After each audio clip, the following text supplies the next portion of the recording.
चला तर मंडळी, बरणीमध्ये जरी तुम्ही भरून ठेवली तर अगदी 2 ते 3 महिने छान टिकणारी खमंग आणि बहुगुणी अशी तिळाची चटणी बनवूया.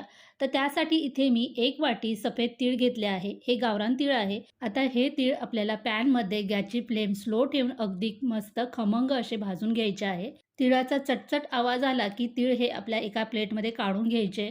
त्यानंतर त्याच पॅनमध्ये अगदी थोडेसे आपल्याला शेंगदाणे भाजून घ्यायचे आहे.